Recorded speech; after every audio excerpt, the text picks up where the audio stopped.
celle-là. Tony Evert, là encore, un héros local, un héros régional, on va dire, Tony Evert. Il vient de la région de Valence, ministère Clermont, par là, avec cette auto. Les golfs de la première génération ennemie, on va dire, étant donné que ce ne sont pas les petits feux, mais les grands feux à l'arrière. Tony qui doit rouler à peu près 30 fois sur l'année, donc c'est un véritable spécialiste là aussi. Dans bien des domaines, champion en titre dans le DGDC, qui est un des championnats circuits pour amateurs et gentlemen drivers en Belgique, où il pilote une Golf 2. Là, c'est une Golf 1, il est en train de revenir pour la triomphe tech d'ailleurs de René Franchi.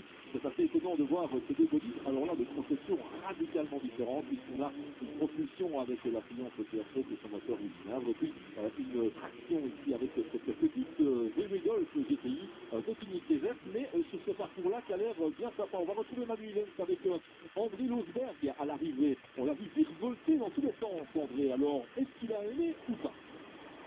Alors, on va lui demander, André, on a pris du plaisir ou pas sur cette spéciale? Magnifique. J'ai roulé ici quand j'étais gamin à l'âge de 8 ans, ça m'a rappelé beaucoup de souvenirs. Et je dis merci au propriétaire de Bulletin de nous avoir accueillis. Merci beaucoup, c'est super. Un chapeau bas à la famille Crochet, effectivement, d'avoir rendu ce terrain possible et pas trop cassant parce qu'on a quelques pilotes qui s'en plaignent. Oui, ben, c'est vrai qu'on va rouler aussi en fonction de la voiture qu'on a. Ici, c'est une voiture qui est quand même préparée déjà en partie pour le safari. Donc pour moi, c'était l'idéal. Voilà. Et on vous a vu virevolter, effectivement, là sur nos images et prendre énormément de plaisir. Oui, beaucoup de plaisir et bonjour à toute la région dont je suis originaire. Voilà. Ah, super. Toujours sympathique André Losberg qui a conduit toute la famille ici. Effectivement, pilote élu, naturellement, André, que l'on retrouve régulièrement dans les épreuves régionales. Et on le voit, les avis d'un pilote à l'autre, c'est radicalement différent. Et qui, lui, il a pris son pied. C'est pas le cas de Jacques Hidalgo, vous l'avez constaté tout à l'heure.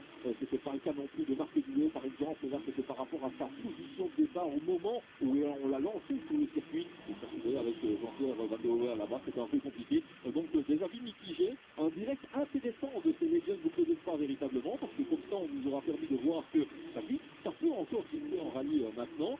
Certes, on a des conditions hivernales un peu extrêmes, on a une piste très spectaculaire qui favorise le spectacle ici, mais cette solution des rallyes Legends, c'est vraiment une excellente solution. On ne remerciera jamais assez Pierre de l'Est d'avoir embrayé, d'avoir sauvé l'équipe de Spa en se disant un jour, eh bien, si on fait ça avec les voitures anciennes, ça pourrait être bien sympa. Elles coûtent beaucoup moins cher, elles sont plus spectaculaires et ça ramène un paquet de vedettes. Et même si on aura le regret de ne pas avoir vu Nico Ironen à l'heure du spécial, il a été victime d'un incendie juste avant, malheureusement, avec la cyclone Visa Métis groupée. Eh bien, au moins, on aura vu pas mal de très très belles choses, pas mal de figures également. Ah, une Toyota Corolla maintenant en action ici, c'est la numéro 63, si je n'abuse, 65, voilà, 65, la voiture de Franck Becker avec une Thierry à ses côtés. Alors, c'est le même nom que Bruno Thierry, et pourquoi? Puisque c'est son grand frère, Thierry, le grand frère de Bruno.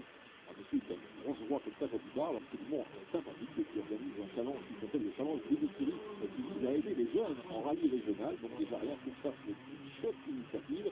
Et puis, régulièrement, Guy Thierry remet le casque et la combinaison en tant que copilote. Et la piste ici, Franck Becker, pilote de la région germanophone, là aussi. Donc, on a affaire à des régionaux. Et avec une autre voiture particulièrement intéressante, la petite Toyota Corolla, là aussi, deux roues motrices tout à l'arrière, 1600 cm3, ce ne sont pas des bolides ratés, ce ne sont pas des bolides surpuissants, mais des bolides à l'époque qui faisaient, qui assuraient un spectacle absolument royal, avec notamment Renaud Jaurès qui a piloté dans ce type de bolide, et qui le mettait en travers véritablement constamment d'un bouteillon sur du rallye. Ici, on retrouve donc Franck Becker avec Guy Thierry, pour cette spéciale. Avec de travers à la queue, bien évidemment, sur cette Toyota Corolla. Et parmi les bolides que l'on pourrait encore voir en action ici en spécial, eh bien, il y a notamment des Turbo Sunbeam, là aussi petite propulsion française qui avait même réussi à décocher un titre de championne du monde au niveau constructeur, c'était avec Guy Frézin à l'époque où Turbo Sunbeam se battait contre Ford Corporalist à la fin des années 70 exactement. Et là, la force numéro 53 qui est à l'arrêt, la voiture de Patrick Deblow, eh bien, c'est pas évident. Et grosse bagarre là-bas, on a Tony Evert avec la Golf et John Wartig avec la Ford Escort MK2, et ça se dépasse. Et sur le rallye, c'est rare de voir les voitures en train de se dépasser.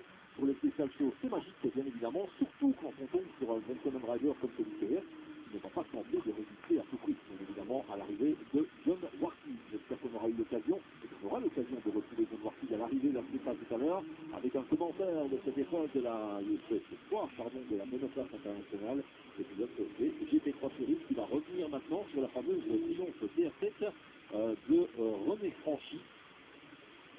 Ce sont des bolides. Pour le public présent, naturellement, spectacle permanent, vous l'avez remarqué, comme les classiques et les Legends passent en alternance sur des circuits, eh bien, celui qui est arrivé ce matin, on repartira le soir avec des traverses à la tête, qui est probablement Yann Duvet, qui a la possibilité de faire la fête, et ça, c'est sympa. Armand Abrian, encore en hollandais.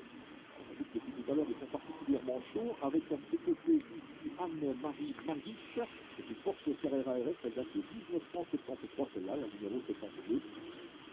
Là aussi, c'est un peu étroit sur cette photo en conditions hivernales, une ancienne Porsche 911.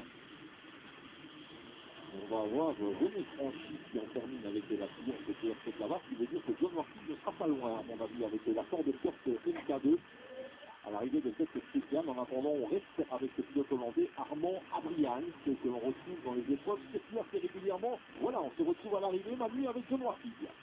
Voilà, John, ça change des circuits, évidemment. Vous avez l'air fatigué et éprouvé même. Oui, là, c'était très compliqué. Je préférais faire full la première pour voir un petit peu où était les chicanes, parce que j'ai vu les voitures avec des biellettes ouvertes, etc. Donc, j'ai d'abord fait une fois pour bien regarder, j'ai essayé de faire propre, mais c'est vrai que c'est un champ de bataille là, dans la terre. Et oui, ça sort du GP Pro. Et il faut maintenir la mécanique à feu, évidemment, et ça, c'est pas toujours évident sur des terrains cassants ou des circuits ou des spéciales, parfois à la météo changeante. Oui, ben, en plus, ce matin, là, les deux qui ont été neutralisés, c'est vraiment beaucoup de verglas. Donc, ici, les boucles, ce qui est important, c'est d'être à l'arrivée. Et avec des pistes comme ça, il faut vraiment faire attention à la mécanique. Faire attention à ces les grands mètres. Vous prenez du plaisir. Oui, à fond. Super. Merci, John. De l'enthousiasme de John Martin, naturellement, peu importe ce qu'on lui met entre les mains, du moment qu'il y a un volant, une pédale, un moteur, et qu'on peut aller vite, ça l'intéresse. Voilà, une Datsun 240 Z, alors qu'on se dirige tout doucement vers la fin de ce direct ici au Legend Bouquet de Spa. On aura l'occasion de voir encore des voitures assez originales. La 74, cette Datsun 240 Z, la première de deux ici sur la spéciale. Voiture intéressante là aussi, japonaise, qui était là aussi taillée pour les épreuves africaines. Les constructeurs japonais qui étaient omniprésents pour les épreuves africaines. Le rallye Bandama notamment, rallye Côte d'Ivoire, ce genre de choses. Et regardez le combat avec la Ford Escort, on est à la limite de l'approchage ici. C'est franchement sympathique, hein, à quoi on assiste ici. Mais en tout cas, au niveau spectacle, on aime bien. D'accord, certains pilotes ne reviendront pas, ça on l'a compris, mais l'écrasante majorité, on a l'air de trouver ça absolument ravissant et sympa à effectuer. Et c'est vrai que si on est plutôt bien en suspension, comme c'est le cas de la Ford Escort, peut-être un peu moins de la Datsun 240 que l'on vient d'apercevoir à l'image, la numéro 74, eh bien je pense qu'on peut absolument censurer cette Datsun qui est un peu galère pour l'instant. C'est pas le cas de la Ford Escort que l'on a ici. Ah, tu fais une question de suspension. Regardez derrière, ça descend, ça vole, ça rebondit, c'est pas toujours évident naturellement. Je vais s'en tirer. Exceptionnellement, évolue à l'automobile ici, sur ce circuit de Vilsaint. Et on a pu remarquer que ces Ford sont particulièrement nombreuses dans ces rallyes en voiture ancienne. C'est la numéro 70, elle est pilotée par Raphaël de Bourmont et Hervé Degé.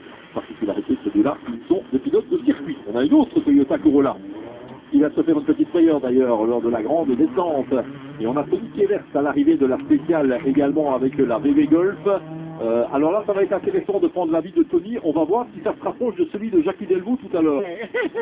Autrement, c'est bien plus, c'est un peu carton, ouais, mais bon. C'est du rallye, quoi. Et il faut le savoir en arrivant, c'est cassant, donc on va un petit peu moins vite tout en assurant le spectacle. C'est ça, oui. Ok, merci, bon rallye à vous, Tony. Voilà, Tony Kevers, incontournable naturellement, inimitable avec cette VW Golf, et celui qui est pas mal inimitable dans son genre, avec cette Toyota Corolla. Il est en train de faire virevolter, attention de ne pas aller trop loin, il en termine dans cette spéciale. Ah là, on a la Datsun 240Z qui est de nouveau flanquée d'une Ford Escort. C'est un numéro 174 pardon, de Christophe Van Ryck et de Geoffrey Simonet.